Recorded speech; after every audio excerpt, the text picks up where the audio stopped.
Bonne fête de Pentecôte à tous, que vous soyez renouvelés, visités, transformés, divinisés. Le Saint-Esprit est toujours le même, comme Jésus, hier, aujourd'hui et demain. Alors on va lire cet évangile. Ce matin, il y a une messe pour les enfants qui vont faire leur profession de foi.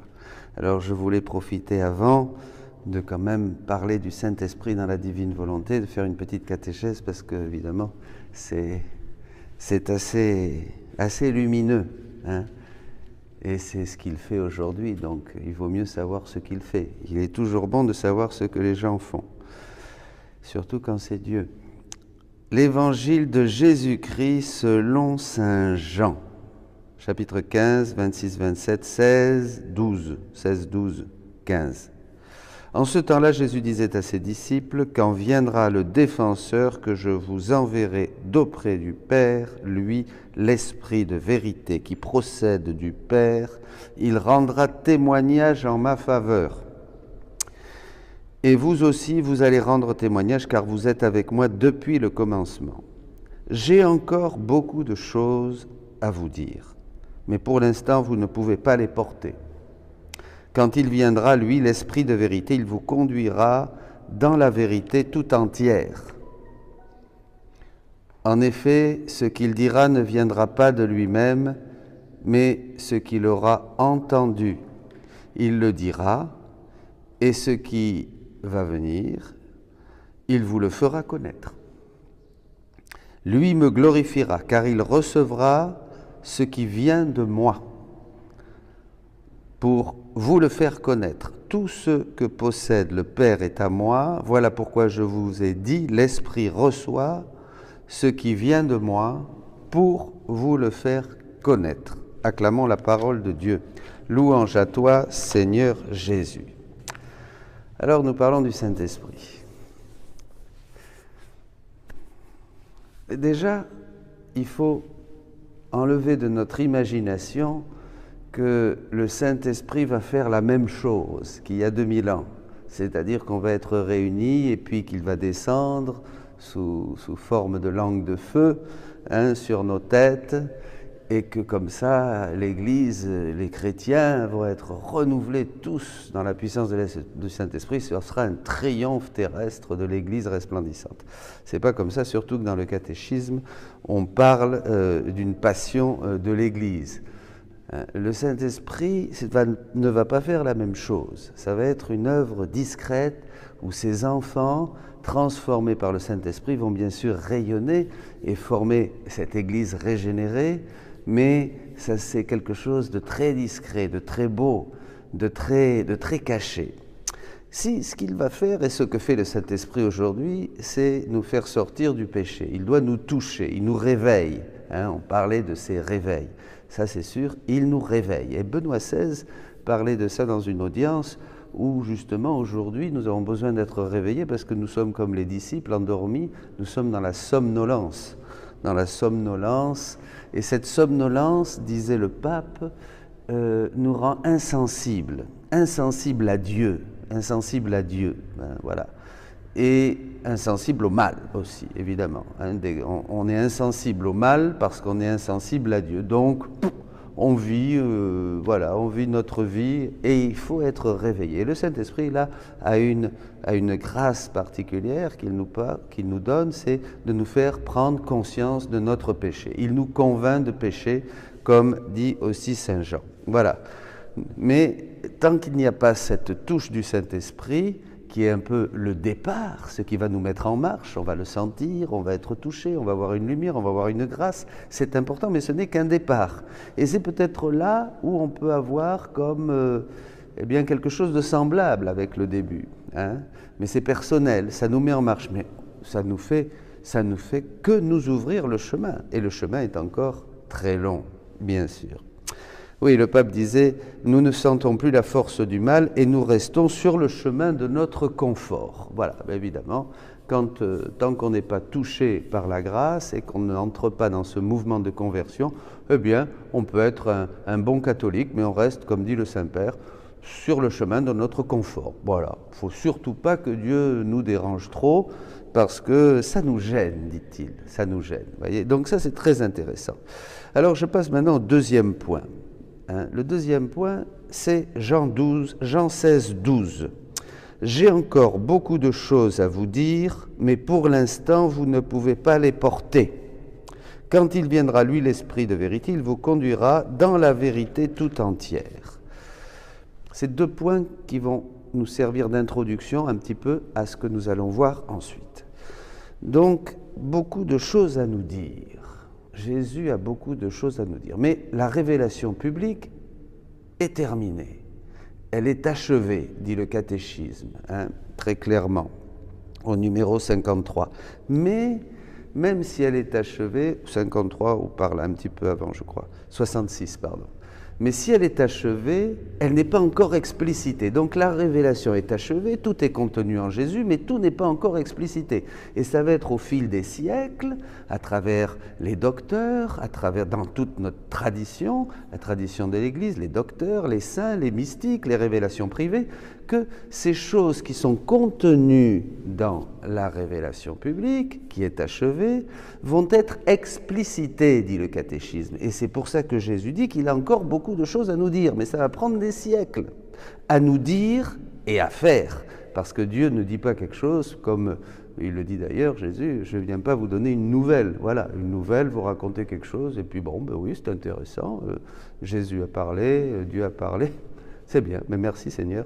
Non, c'est pas ça. Quand Dieu parle, il fait. Quand Dieu parle, il œuvre. Quand Dieu parle, il crée. C'est sa parole. Donc quand Jésus dit qu'il a beaucoup de choses à nous dire, c'est qu'il a beaucoup de révélations, de nouvelles connaissances à nous donner, et en même temps, des connaissances qui sont transformantes, puisque sa parole est esprit et vie, et elle nous transforme. Donc, il a encore beaucoup de choses à nous dire qui ne sont pas explicitées, qui viennent de la révélation publique, et qu'au cours des siècles, il va nous faire connaître, et nous allons aller de gloire en gloire, c'est-à-dire il va nous transformer toujours davantage. Alors, pourquoi ? Parce qu'il faut qu'il y ait une accoutumance, dira le catéchisme. Une accoutumance entre Dieu et l'homme. L'homme, de son côté, dit toujours le catéchisme, doit apprendre à saisir Dieu, vous voyez, ce qui n'est pas évident, Il va falloir vraiment qu'il nous donne le Saint-Esprit, et on va voir la divine volonté, pour justement pouvoir saisir Dieu. Et Dieu doit devoir s'habituer graduellement, dit le texte, à vivre dans l'homme. Voyez ? Donc il y a une accoutumance mutuelle qui va se faire graduellement. Graduellement, peu à peu, l'homme va saisir Dieu, et Dieu va s'habituer, si on peut dire, s'accoutumer à vivre dans l'homme.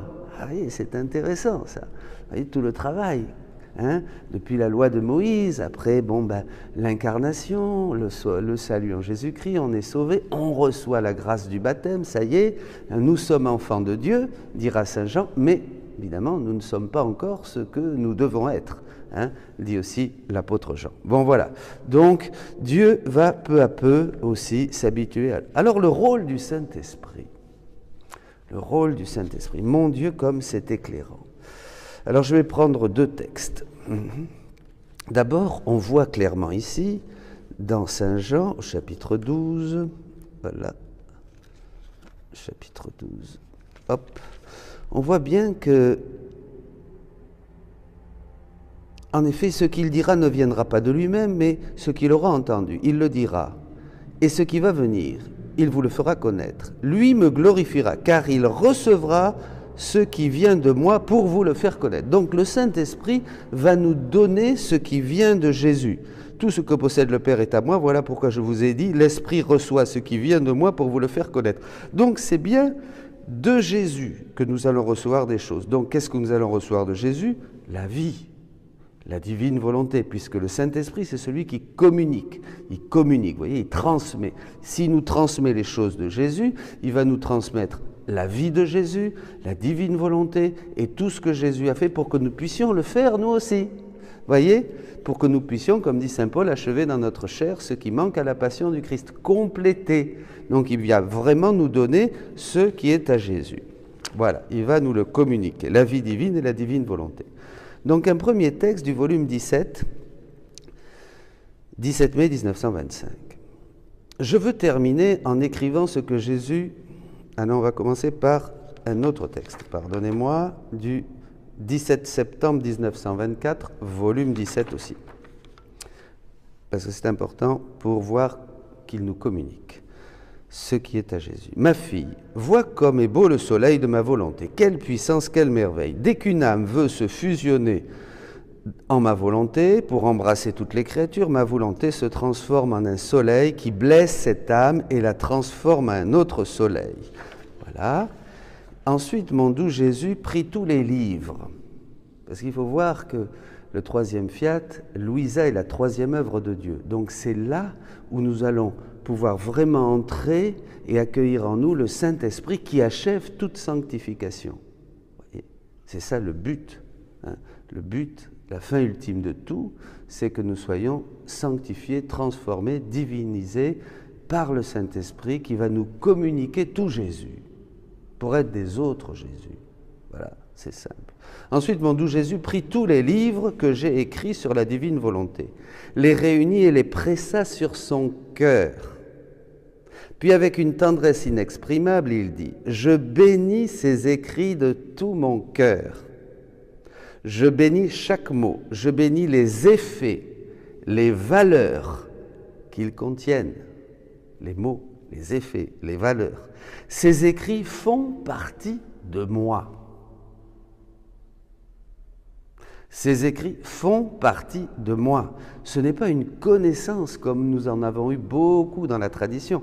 Là, les écrits, le livre du ciel, c'est une partie de Jésus. Ce sont des vérités, dit Jésus ailleurs, qui sont sorties de la Trinité comme un accouchement, une fois qu'elles étaient mûres, et qui se sont données aux créatures. Ça fait partie, vous voyez pourquoi Saint Jean vraiment prophétise quand il va vous transmettre ce qu'il a entendu, il va vous transmettre ce qu'il a reçu de moi. Vous voyez, il va nous transmettre Jésus, il va nous communiquer la vie réelle de Jésus, c'est-à-dire la vie divine et la divine volonté, ce que nous recevons 15 minutes restant en nous dans l'Eucharistie. Vous voyez, quand on est bien disposé, donc c'est ça, la vie réelle, hein, la vie de Dieu. Bon. Ces écrits font partie de moi. Ensuite, il appela les anges qui, s'inclinant profondément, se mirent à prier. Et comme deux prêtres qui devaient prendre connaissance de ces écrits se trouvaient là, très important, vous voyez, deux prêtres qui devaient prendre connaissance de ces écrits se trouvaient là, Jésus dit aux anges de toucher leur front pour que le Saint-Esprit leur soit communiqué et qu'il infuse sa lumière en eux afin qu'ils puissent bien comprendre les vérités et les bienfaits que renferment ces écrits.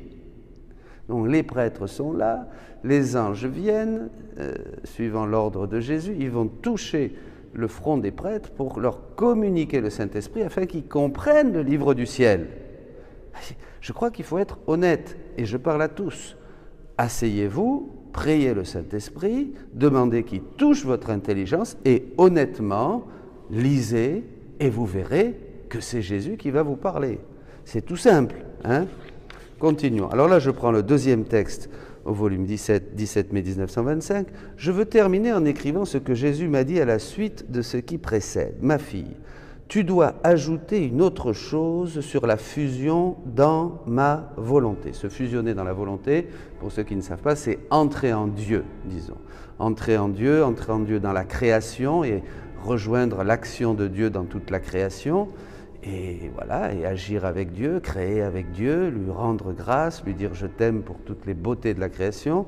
C'est entrer avec la divine volonté dans toutes les œuvres de la rédemption et participer, être là, se réjouir, refaire, dupliquer les œuvres de la rédemption de Jésus depuis sa naissance jusqu'à sa mort sur la croix. Voilà, nous avons cette possibilité de multiplier cet événement qui est éternel, bien sûr, et qui est en acte de se donner, puisque toutes les œuvres de Jésus sont toujours présentes dans l'éternel de Dieu, dans l'éternel présent de Dieu, et elles sont là comme des soleils qui veulent se donner à nous pour que nous, on les prend en nous, nous les faisons nôtres, et nous les offrons de nouveau à Dieu et nous les diffusons sur toutes les créatures. Vous voyez, donc on agit. Évidemment, la vie dans la divine volonté implique une vie de prière, c'est-à-dire d'intimité avec Dieu.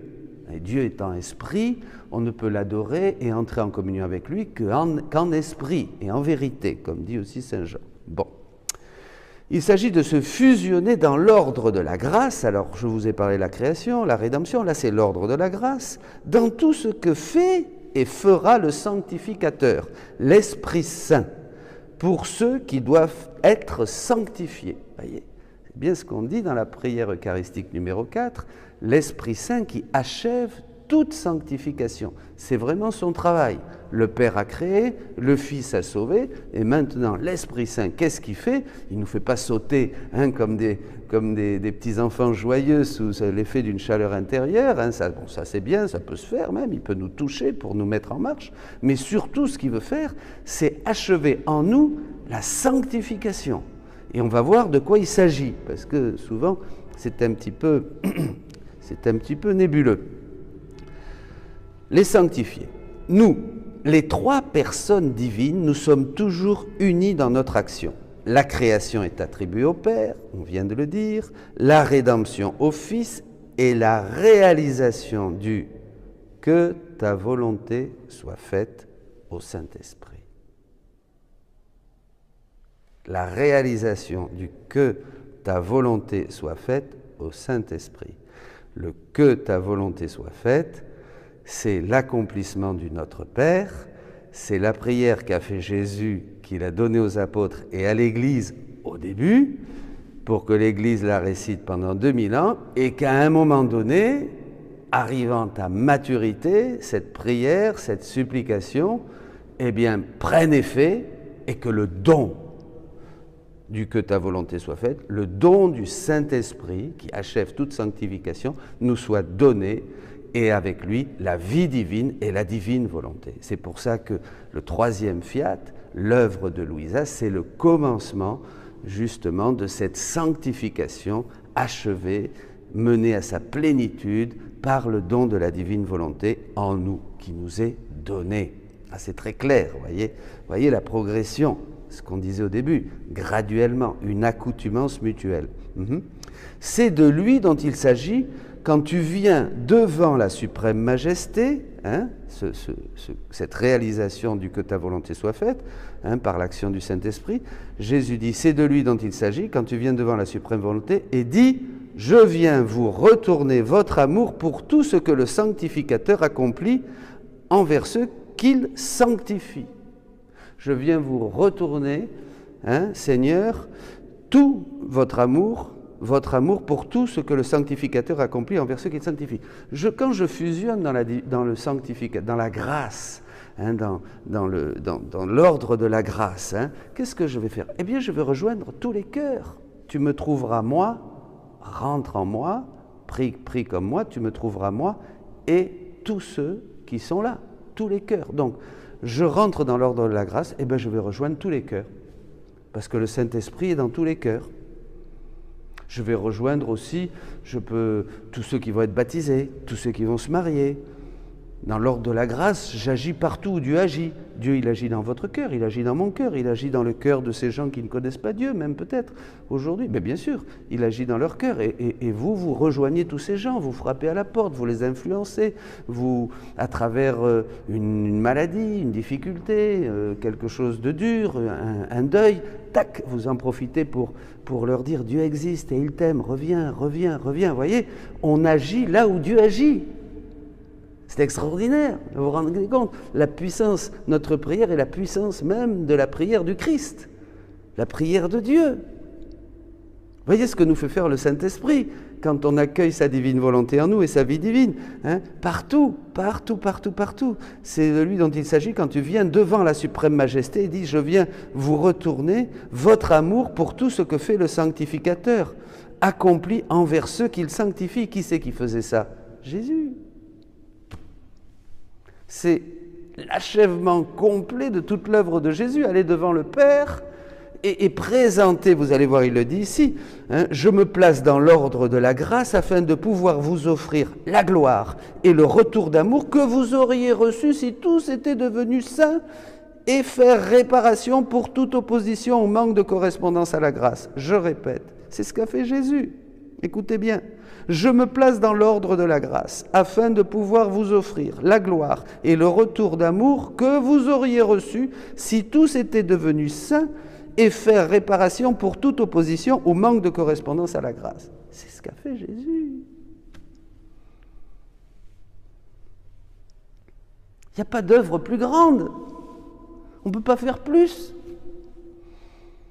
Dès qu'on fusionne dans l'ordre de la grâce, on reçoit le don du Saint-Esprit qui nous donne évidemment ce qu'il a reçu de Jésus, la vie divine et la divine volonté. Et à ce moment-là, qu'est-ce que nous faisons? Nous faisons l'activité même de Jésus. Nous prenons tous les hommes, toute l'humanité, nous la faisons nôtre, nous la refaisons comme Jésus l'a refaite et nous la présentons au Père, comme si tous étaient saints. Nous refaisons et nous faisons tous les actes de tous les hommes, tout ce qu'ils auraient dû donner au Père. On fait la même chose que Jésus. C'est ça ce que le Saint-Esprit veut nous faire faire. On n'est pas des marionnettes. On n'est pas là pour faire... c'est bien, on a été enseigné depuis la loi de Moïse, à faire des petites prières, à faire de belles choses, à faire des œuvres de charité. Et il nous a boosté, il nous a donné sa force, le don de force. On les a fait intelligemment, le don d'intelligence. On les a fait en expérimentant l'amour de Dieu, le don de sagesse. On a donné des conseils aux uns, le don de conseil. On a prié de tout notre cœur, le don de piété. Les 7 dons du Saint-Esprit, bien sûr, ils nous ont mis en chemin. Mais à la fin, qu'est-ce que veut le Saint-Esprit? Que nous fassions les œuvres du Christ. Vous ferez les œuvres que je fais et vous en ferez de plus grandes encore. Voyez? Donc voilà. Et dans la mesure, je continue, et dans la mesure où tu es capable, où tu en es capable, tu cherches dans notre volonté les actes de l'Esprit sanctificateur. Ça, c'est extraordinaire. Dans la divine volonté, on va prendre les actes de l'Esprit sanctificateur pour les faire tiens, mais tu vas prendre aussi sa peine, ses gémissements secrets, ses soupirs angoissés dans le tréfonds des cœurs. En fait, on va revivre la passion de Jésus, parce qu'on va faire nôtre aussi la souffrance du Saint-Esprit dans le cœur de ceux qui ne connaissent pas Dieu, qui n'aiment pas Dieu, qui blasphèment, qui souffrent ou qui rejettent leur foi, ou qui sont au dernier moment. Vous voyez, on va prendre tous ces gémissements. Vous vous rappelez, Saint Paul dit que l'Esprit est en nous en des gémissements ineffables.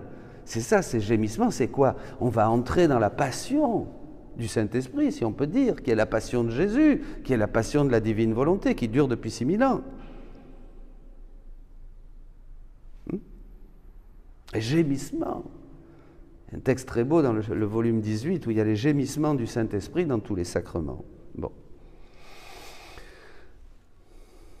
Ces gémissements secrets, ces soupirs angoissés dans le tréfonds des cœurs, parce qu'il y est mal accueilli, on peut rajouter parce qu'il est prisonnier dans les cœurs, prisonnier.